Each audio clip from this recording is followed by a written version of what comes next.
Jordan Tower with JT News. Make sure you smash that like button, smash that subscribe button. Well, Juelz Santana recently was doing interviews, I think with the Art of Dialogue, and he's talking about how loyal he was to the T to Camron, right? And you should be.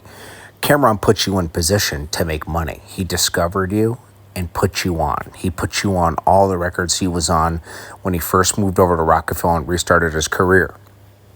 He gave you a career, and you carried yourself well for the first 4 years. You put out a lot of mixtapes and 2 albums, and then you got lazy. You got addicted to the drink.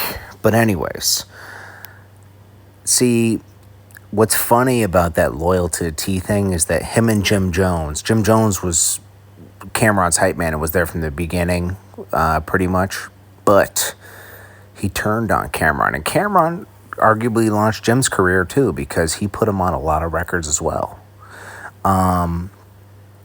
These two turned on Camron during the worst time. A crew's supposed to stay together. Now, during the Emotionless video, this is after Jim Jones had Ballin' and everything, he was arguably the lead, the guy who was putting out the most content from DIPSET at the time. Now, at the time they were filming the Emotionless video, Camron and 50 Cent was on the radio, and Camron called up and started a beef with 50 Cent, talking about how you saying Koch. Now, it turns out that Camron was paid to do this beef by Alan Grumblack, but started a beef with 50 Cent, talking about, Koch is, how you doesn't Koch, and say he's a graveyard for all artists when Prodigy's over here, and that's your man, because Prodigy was signed to 50 Cent at the time.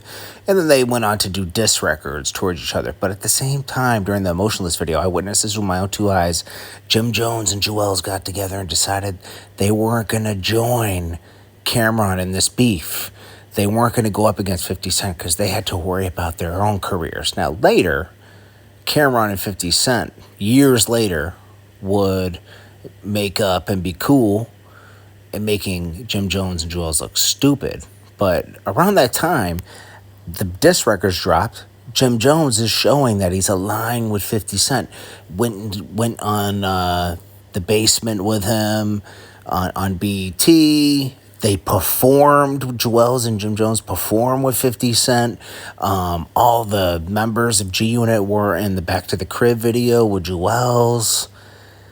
It was just bad news, bro.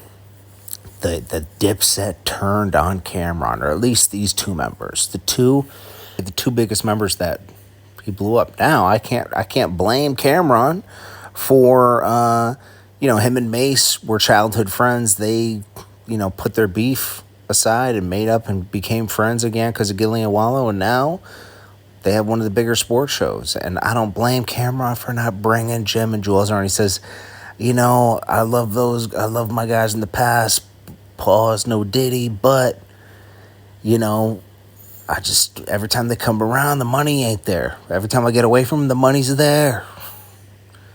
Juelz and Jim Jones betrayed Camron. This is Jordan Tower with JT News. I appreciate you all. They destroyed DIPSET. Peace.